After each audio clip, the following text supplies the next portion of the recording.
నమస్తే welcome to మనం TV నేను మీ ప్రియాంకారావు ఈ రోజు మనతో పాటు ప్రముఖ పొలిటికల్ అనలిస్ట్ చందు శ్రీనివాస్ గారు ఉన్నారు వారితో మాట్లాడదాం నమస్కారం సార్ నమస్కారం అండి సార్ సోషల్ మీడియా వేదికగా అల్లు అర్జున్ పై డైరెక్ట్ గా నాగబాబు కామెంట్స్ చేశారు అంటే ఈ కామెంట్స్ ని ఏ విధంగా చూడాలి అంటారు డెఫినెట్ గా అంటే మాతో ఉంటూ పరాయివాడికి చేసేవాడు మావాడైనా పరాయివాడే మాకు వ్యతిరేకంగా చేసే పరాయివాడైనా మా వైపు నిలబడితే మావాడే తప్పేం కాదు అక్కడ అంటే అల్లు అర్జున్ ఈ యొక్క సిచ్యువేషన్స్లో ఎలక్షన్ ముందు అలా చేసి ఉండకుండా ఉండాల్సిందే ఇప్పుడు ఏదైనా చిరంజీవి గారు మెగా అనే చెట్టు నుంచి ఆ చెట్టు నీళ్ళలో పెరిగిన వాళ్ళు వీళ్ళంతా ఇప్పుడు 8 మంది 9 మంది హీరోలైనా ఆయన చూసి నేర్చుకోవాలి.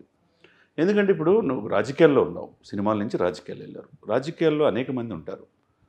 ఇప్పుడు చిరంజీవి గారు రాజకీయాల్లో ఉన్నాడు, ఇప్పుడు కాదని దూరంగా ఉన్న సినిమాల్లో ఉన్నాడు. ఇప్పుడు అంటే అల్లు అర్జున్ విషయంలో ఆయన మామయ్య అవుతాడు కదండి, బంధువే కదా. రాజకీయం కోసం ప్రజల కోసం దశాబ్దం పైన పోరాడుతున్నప్పుడు అక్కడ పిఠాపురంలో పోటీ చేస్తున్నప్పుడు ఆయన గెలుపు కోసం చివరికి సినిమా ఇండస్ట్రీలో ఆర్టిస్టులతో సహా జబర్దస్త్లో నటులతో సహా పెద్ద పెద్ద వాళ్ళంతా ఆయనకి దేశ విదేశాల నుంచి వచ్చి వాలంటీర్గా ఆయన కోసం సపోర్ట్ చేస్తుంటే ఒక్కరోజైనా ఆయన కోసం వెళ్ళాల. సరే ట్వీట్ చేసావు, ఆయన కోసం గెలవాలని కోరుకున్నావు. సేమ్ అలానే నీకు స్నేహితుడు అవ్వచ్చు, నీ భార్యకి మీ భార్య అక్కడున్న పోటీ చేసే వ్యక్తి భార్య స్నేహితురాలు అయి ఉండొచ్చు. మీరు కూడా అట్లా ట్వీట్ చేసి ఆయన కూడా గెలుపు కోసం కృషి చేయండి.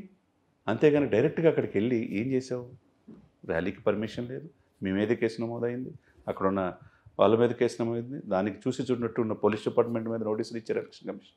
ఇవన్నీ పక్కన పెడితే ఇవన్నీ కూడా ఉన్నట్టుగా మాట్లాడే నైజం నాగబాబు గారిది.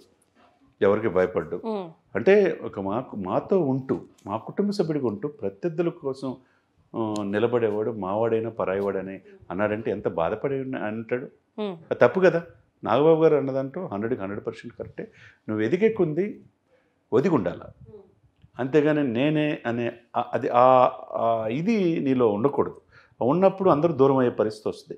ఒకవైపు మీ నాన్నగారు సురేఖ గారితో రామచంద్రతో పాటు పిఠాపురం వెళ్ళి సంఘీభావం తెలియజేశాడు.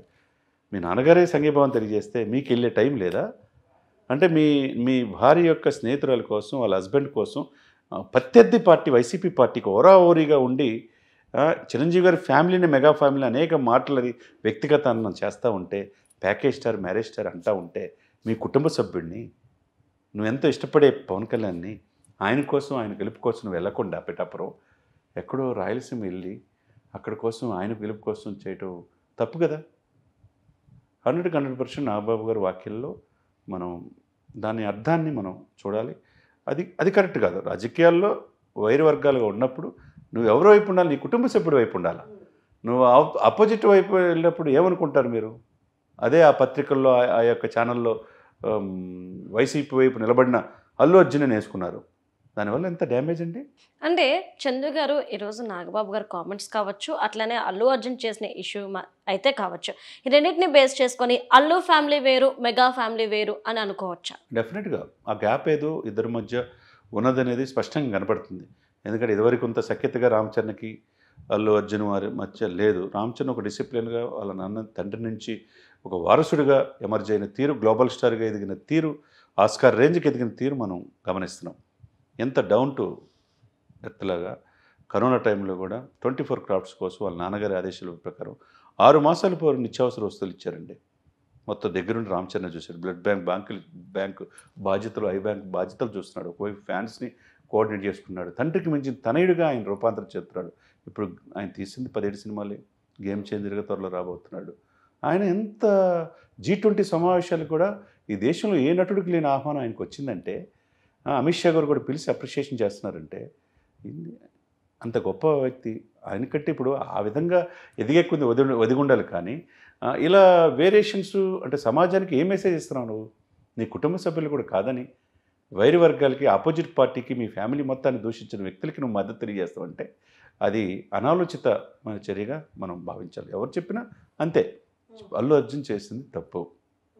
ఆ తప్పును సరిదిద్దుకోవాల్సిన అవసరం ఉండదు. తప్పు సరిదిద్దుకోవడం అంటే అయిపోయింది, ఎలక్షన్ అయిపోయింది కాబట్టి ఆయన పెద్ద క్రైటీరియాగా తీసుకోవట్లేదు. ఆల్రెడీ కూటమి విజయం దశగా వస్తుందనేది అన్ని వర్గాల నుంచి మనకు వచ్చిన సమాచారం.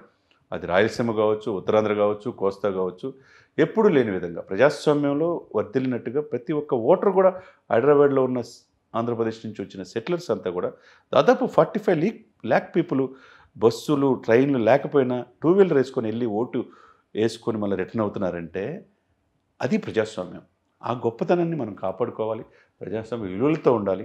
నీ కుటుంబ సభ్యులు నువ్వు కాపాడుకోవాలి. స్వామి వివేకానంద చెప్పాడు 1983లో ఆయన చికాగోలో డియర్ బ్రదర్స్, ఆయనకి సమయం కూడా ఇకపోతే dear American brothers and sisters అనగానే అనర్గంగా 45 మినిట్స్ టైం ఇచ్చారు. అక్కడున్న వాళ్ళు కూడా అంతా వదిలేసి వివేకానంద వైపు వచ్చారు. స్వామి వివేకానంద గొప్ప వ్యక్తి, ఉక్కు శరీరము, వజ్ర సంకల్పం, ఇనుప కండరాలు, యూత్కి లేదన్నాడు. ముందు నీ కుటుంబాన్ని చూసుకో, తర్వాత దేశానికి చేయమన్నాడు. అట్లా అల్లు అర్జున్ గారు కూడా నీ కుటుంబ సభ్యుల్ని నువ్వు మద్దతు తెలియజేయి, తర్వాత మిగతా వాళ్ళ గురించి ఆలోచించు. కానీ ఇలా చేయటం అనేది అది మంచి పద్ధతిగా. దీనివల్ల బయట ఏమనుకుంటారు, వీళ్ళంతా కుటుంబం, అల్లు అర్జున్ వేరు, అల్లు అరవింద్ వేరు, చిరంజీవి వేరు అనే దీనికి కారణం ఎవరవుతారు ఇక్కడ? అల్లు అర్జునే అవుతాడు. అయితే ఇప్పుడు మెగా ఫ్యాన్స్ అందరూ కూడా అల్లు అర్జున్ పై గుర్రుగా ఉన్నట్లు తెలుస్తుంది, ఏదైతే ఈరోజు ఇన్సిడెంట్ అయిందో. సో దీన్ని బేస్ చేసుకొని ఆయన కెరియర్కి కానీ ఆయన తీసే సినిమాలకి కానీ ఏదైనా ఎఫెక్ట్ అయ్యే ఛాన్సెస్ ఉన్నాయంటారా? డెఫినెట్గా ఉంటుందండి. ఇది ఉంటుంది అంటే ఆయన రియలైజ్ అయితే మంచిది ఆయనకి. ఆయన యొక్క నెక్స్ట్ సినిమా కెరీర్కి మొన్న నేషనల్ అవార్డు వచ్చాడు. నేషనల్ అవార్డు పొందిన ఫస్ట్ తెలుగు వ్యక్తిగా మనం అప్రిషియేట్ చేయాలి. ఆయన నటనలో మనం ఎప్పుడు ఆయన్ని విభేదించాల్సిన అవసరం లేదు. ఏ క్యారెక్టర్ అయినా ఒదిగిపోగలడు. మనం ఆ విధంగా చూస్తున్నాం. అంత మామూలు విషయం కాదు పుష్ప సినిమా మిగతా వాళ్ళు తీయటం. కానీ అంత స్టార్గా ఎదిగి నువ్వు ఇతర భాషల్లో కూడా ఎమర్జ్ అవుతా, కేరళలో కూడా అల్లు అర్జున్ తెలియని వాళ్ళు లేరు. అటువంటి పొజిషన్లో ఉన్నప్పుడు చాలా జాగ్రత్త ఉండాలి. ఇప్పుడు చిరంజీవి గారి కంటే గొప్ప కాదు కదా వీళ్ళంతా. చిరంజీవి గారు చూడండి ఎంత హుందాగా ఉంటాడు. ఇండస్ట్రీకి పెద్ద దాసరి తర్వాత అన్నా కానీ లేదు లేదు లేదు నేను కాదని చెప్పన్నాడు. రాజమౌళి అంటే వాళ్ళు చెప్పిన అంటే ఏంటి, ఆయన ఎదిగే కొద్ది ఒదిగే లక్షణం తెలుసు. అది అలవాటు చేసుకుంటే అల్లు అర్జున్ కెరీర్కి చాలా మంచిది. చాలా ఇబ్బంది పరిస్థితులు లేకపోతే నేను ఇలానే ఉంటాను, నేను అలానే ఉంటాను, నేను తగ్గేదేలే, నా ఇదే కరెక్ట్ అనుకుంటే ఫ్యూచర్లో చాలా ఇబ్బందికరమైన పరిస్థితులు అల్లు అర్జున్ ఎదుర్కోవాల్సిన పరిస్థితి ఉంటుంది. ఇప్పుడు ఇంత ఏపీ వ్యాప్తంగా అంటే ఏపీ తెలంగాణ వ్యాప్తంగా ఎంత ఇష్యూ నడుస్తుంది కాబట్టి ఆయన కేవలం ఆయన స్నేహితుడింటికి వెళ్ళడం నేపథ్యంలో మరి దీనికి ఆయన ఏమైనా సందేశం ఇచ్చుకునే ఛాన్సెస్ ఉన్నాయి అంటారా? బయటకు వచ్చి మీడియా ముందుకి చెయ్యాలి, ఎక్స్ప్లెయిన్ చేయాలి. కాదు నేను చేసింది కరెక్ట్ అనుకుంటే ఇంకెవడు మార్చలేరు ఆయన్ని. ఇప్పుడు ఆయన స్నేహితుడు కూడా కాదండి, ఆయన భార్య క్లాస్మేట్, ఆమె క్లాస్మేట్ భర్త అతను. ఇప్పుడు అతను ముఖ్యమా నీకు, లేదా మేనమామ ముఖ్యమా? మేనమామ పవన్ కళ్యాణ్ ముఖ్యమా? సాక్షాత్తు చిరంజీవి గారే ఒక ప్రజాస్వామ్యం కోసం పోరాడుతున్నాడు. తన కన్నా కోరికలు నెరవేరాలి, తను గెలవాలి, పిఠాపురం ప్రజల్ని, రాష్ట్ర వ్యాప్తంగా కూటమిని గెలిపించండి అని చెప్పినప్పుడు చిరంజీవి గారి కంటే గొప్పవాడా అల్లు అర్జున్? కాబట్టి తెలుసుకోవాలి, ఎదిగే కొన్ని ఒదిగి ఉండాలి. ఏమవుతుంది, ప్రజలు ఏమనుకుంటారు అనేది అన్నీ ఆలోచించుకొని ముందుకెళ్ళాలి. ఒక్క క్షణం అడిగేసే ముందు ఆయన ఆలోచించి ఉంటుంటే ఈరోజు ఈ ఇష్యూ ఉండేది కాదని మీరు అంటారు. అవునండి. Right, thank you so much.